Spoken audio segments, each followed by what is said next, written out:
Hello my friends, and welcome back to the Riding Marches of Hel Fen and the nightmare that is Sylvania. The undead rise again, and patch 6.2 released to the public tomorrow, but before that happens, I want to give you guys a look at one of the new units coming in the update, the Sword and Board Blood Knights. Not exactly a secret that I love elite cavalry.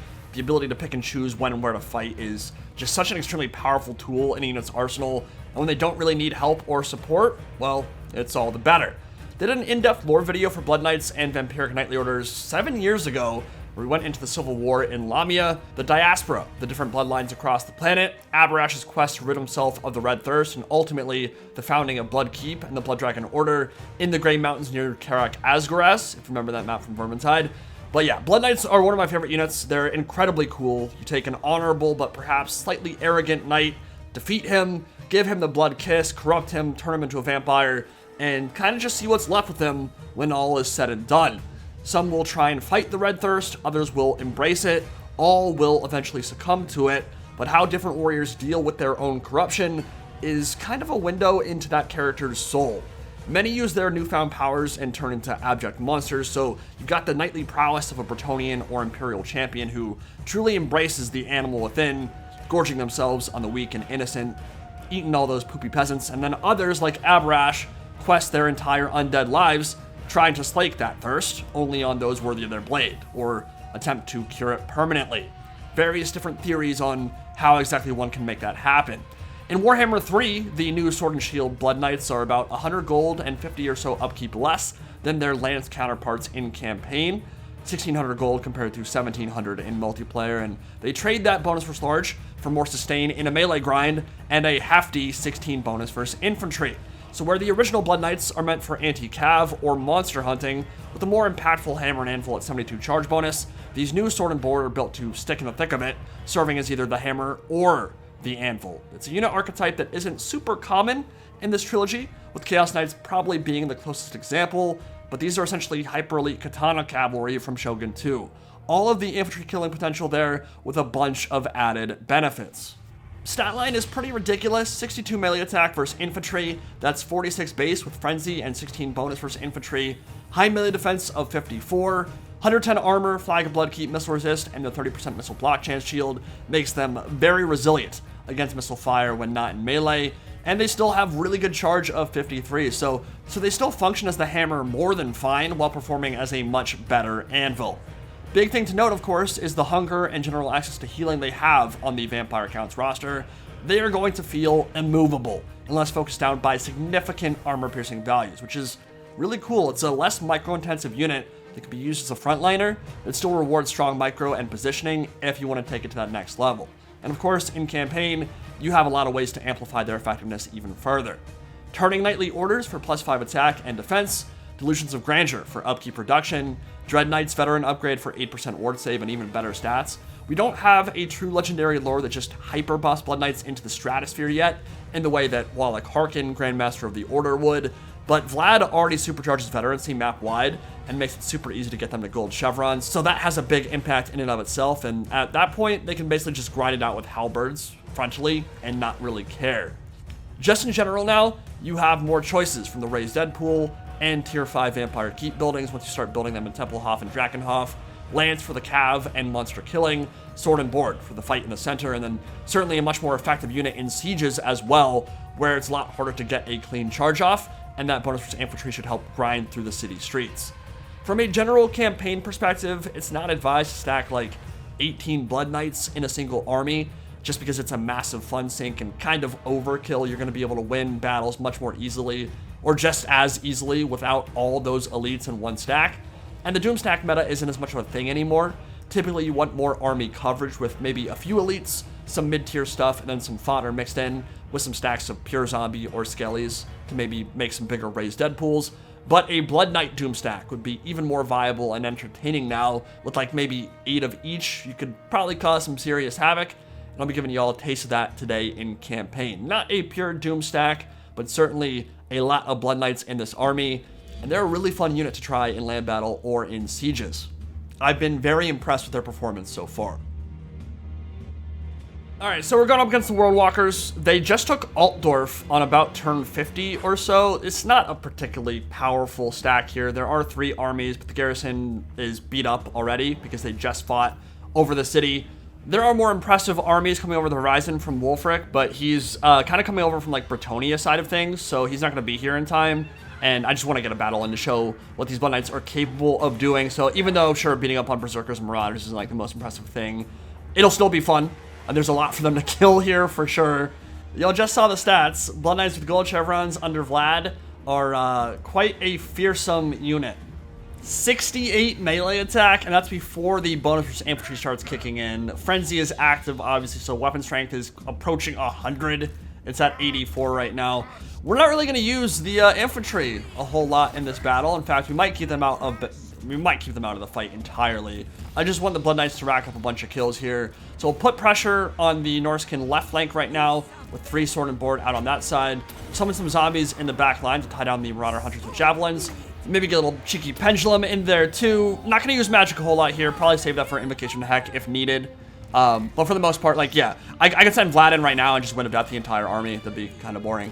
And defeat the purpose of the video, so we're not gonna do that. So yeah, we'll keep the Skellies and the Graveguard back here. I don't really want to commit. Might summon a couple zombies there in the front ranks, just to give some kind of cushion for the Vampire Cav. But yeah, while the zombies are causing all kinds of havoc in the rear, already caught up to some of the Marauder Horsemasters, which is surprising. Usually the AI doesn't... I was actually playing an Empire battle earlier with the Vampire accounts, and the Outriders just ran around the entire map. They would not get caught. I kind of expected to see something similar from the Marauder Horsemasters there, but they didn't manage to do it. Searing Doom on my zombie summons. Don't care about that at all. Yeah, we'll send some Blood Knights in the center. Maybe just cycle charge a bit there. Definitely make sure we get rid of the Marauder Hunters with javelins, because they could actually cause some damage to the Vampire Cavalry. Vlad can go in, of course. He's stuck in the middle of everything. Give him some zombies. And we're going to just kill this entire army before the garrison and secondary stack come in to reinforce. Let's get a nice little hammer and anvil. Make sure our cav keeps moving. I do like these kind of stacks a lot more than your typical, like, single entity spam or whatever. There's just more micro involved. You have to focus a little bit more, and I think it makes for the battle just more entertaining to watch and certainly to play. But the nice thing about Blood Knights is that if you do mismicro them with sword and board, and you've got 68 melee defense and hunger, well, then it doesn't really matter all that much if you don't pay attention to them for a while. They're not going to die very quickly, or at all. Very, very good. Now, this is not, of course, a doom stack on the level of something like we did with the Bull Centaurs like a year ago or year and a half, whatever the hell that was. That was actually obscene. Norse Warhounds are coming. That was probably the nastiest doom stack I've ever made with the help of the Chaos Dwarf Forge. Give them Blood Greed and Regen and Tzeentch Barrier and just stats out the ass. They were like rocking 80-80. They were literally unkillable. I fought 4 armies of like elite tier troops and didn't lose a single model. Very, very gross. Maybe we'll just drop a Curse of Years here in the grind because Scylla Infantgrim is there and I don't like him. Stack some debuffs and the Beguilement for that minus 48 melee attack or whatever the hell it is. Move some more Blood Knights out to the flank. Maybe keep some in the center. But yeah, while they're certainly not on like Forge Doomstack Bull Centaur level, they're very Doomstackable. And you can actually get access to Blood Knights really early in your campaign too. So what might be interesting is instead of going for like the army spam that you typically see from Vampire accounts, or even just going for like the balanced armies where you see Graveguard and maybe a few elites and a few fodder troops, you could probably just like get 2 or 3 armies of Zombos and Skellies early, create some really gross raised dead pools in your home regions, like farm Blood Kisses off Schwarzhofen and do all those kind of normal things, create the raised dead pools in Tempelhof or in Sylvania Castle Drakenhof, and then just get access to a bunch of Blood Knights early and just rock like a couple of really elite tier Blood Knight armies.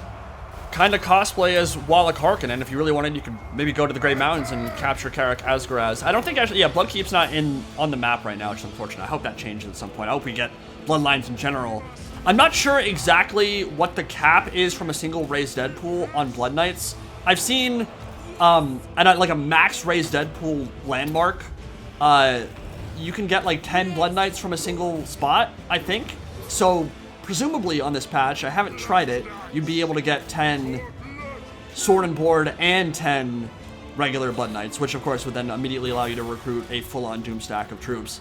Not entirely sure about that yet. I haven't gotten a max raised Deadpool place. There have been a couple of like 8,000 or 9,000 bodies, but I don't think that hit the max yet. Had access to units from every single pool, and that's where we got some of these Blood Knights from here. But like, don't know what the cap is. And honestly, it only matters if you really want to do this early game. Otherwise, you could just wait till you get tier 5, which doesn't take that long with the vampire counts anyway. And then, I mean, as soon as you've got the vampire crypts or vampire keeps or whatever the hell, I mean, then you can just make as many as you want. And certainly, in an army with Vlad, it works real well. Yeah, these armies have kind of been crushed here. Can kind of throw them in with impunity. Obviously easier to do that against Marauders and Berserkers than it would be if they had a bunch of Fimir or Skinwolves or whatever. But still pretty fun. And I do like my elite Cav armies. Very thematic with Vlad, honestly. He's not the only one. Wallach Harkin is the Blood Keep, Blood Knight kind of guy. But Vlad rocks his own. He has the Drakenhof Templars and I think some other unique knightly orders that he rolls with in Castle Drakenhof. So that's the Blood Knights. That's the new unit. They're really awesome. I think you guys are going to really enjoy them. And I do recommend trying out a new campaign because they do add a different like unit archetype and different style of play than your typical stacks. Couple other cool patch notes. The game storage size was reduced by 27%, so I think the update's going to be big, but it's going to basically make the game much smaller, which is great. Apparently this also improves load times when entering battles that range from like 5 to 42% reduction in loading, and then load times when entering campaign have an average speed improvement of 9%. So this is almost like a mini Potion of Speed patch, which is pretty cool. And then on the campaign side, the Proving Grounds betas have been carried over as actual like options in a way. You can toggle AI strength and threat assessment to on, or minor faction potential to off or on, and that will change how your campaign plays, how the AI behaves. The description here is campaign difficulty settings are overridden so that AI factions are always better at assessing threats based on strength and proximity of rivals, in addition to having generally increased hostility towards unknown factions. Minor faction potential obviously is going to make it so minor factions do better on the campaign map. So have fun with those little toggles too.